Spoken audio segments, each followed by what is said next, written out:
सबसे पहले तो आपको धन्यवाद कि आप यहाँ पर आप आए हैं। आज का जो बैठक था, एक जिला कार्यकारिणी के तहत ये बैठक किया गया, जिसमें भावी उम्मीदवार को लेकर एक रणनीति बनाया गया कि जिसको भी यहाँ पार्टी जो सिंबल दे, तो हम लोग किस तरह से उसके चुनाव की रणनीति बनाएं और विजय बनाने के लिए हम लोग पूरी तरह से सक्षम हो। क्या सर आप लोग कैंडिडेट दे रहे हैं? हाँ, बिल्कुल दे रहे हैं गैर शहर में कैंडिडेट के लिए।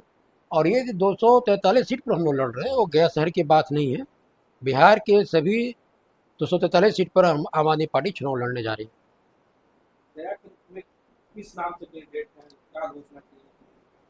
अभी हमारा फाइनल नहीं हुआ लिस्ट तैयार, और लेकिन जल्दी ही हो जाएगी सूची, 1-2 दिन के अंदर में ही। और अच्छा हम लोग उम्मीदवार देंगे जो रणनीति के साथ वहाँ विजय साबित करेगा।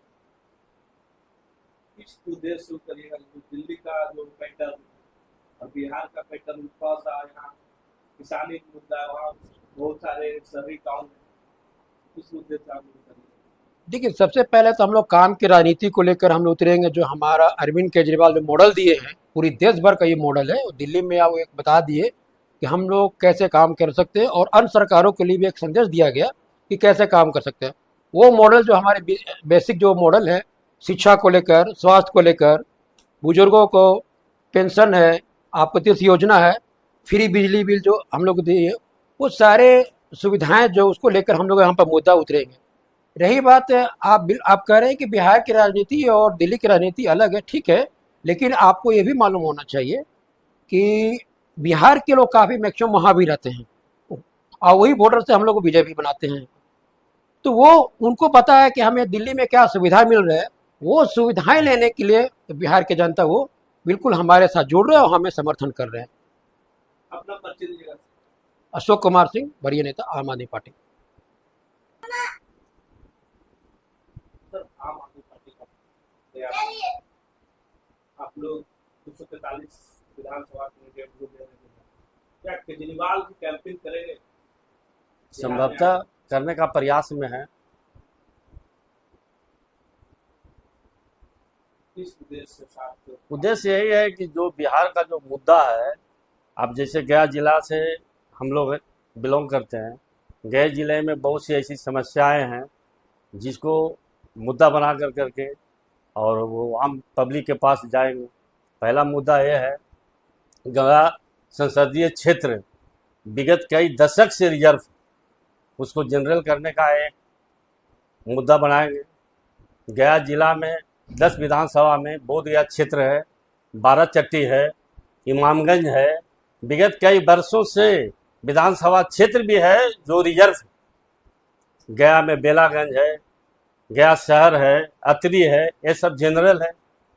तो इस सब पर बिंदु पर भी चर्चा करने के लिए हम आम पब्लिक से जुड़ेंगे। बिहार के नीतीश जी जब रिजर्वेशन का जो फिगर बनाए थे, पंचायत का चुनाव हो या नगर निकाय का चुनाव हो, तो उसमें करीब करीब हर एक पंचायत का रिजर्व सीट 10 साल के बाद वो चेंज किए, फिर पुनः चेंज होने की संभावना है। तो वैसी परिस्थिति में लोकसभा या विधानसभा का जो भी क्षेत्र है, उसमें जो रिजर्व बना, उसको विगत कई वर्षों से ऐसा ही पड़ा हुआ है। उस पर परिसीमन के आधार पर कम से कम चेंज होना चाहिए, चाहे वो 10 साल पर हो, 20 साल पर हो, 25 साल पर हो। उसका एक समय निर्धारित होनी चाहिए, जो अभी तक नहीं हुआ। तीसरी बात यह है कि गया शहर में बहुत से ऐसे विभाग हैं जिसमें करप्शन भरा हुआ है। तो केजरीवाल जी का कहना है कि ना हम खाएंगे ना दूसरे को खाने का अवसर देंगे। तो इस मुद्दे को भी लेकर के हाईलाइटेड हो गए। और इसके साथ साथ कई ऐसे मुद्दे हैं जो सरकारी रुपया का दुरुपयोग होता है। अभी कुछ दिन पहले आया कि एजी ऑफिस से कि 70,000 करोड़ रुपए का दुरुपयोग किया गया।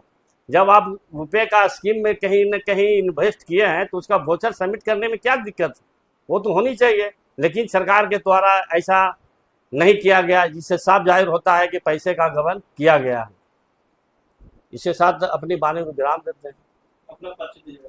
गुरुदयाल शरण, पूर्व पंचायत के मुखिया थे, अभी आम आदमी पार्टी के संगठन मंत्री हैं।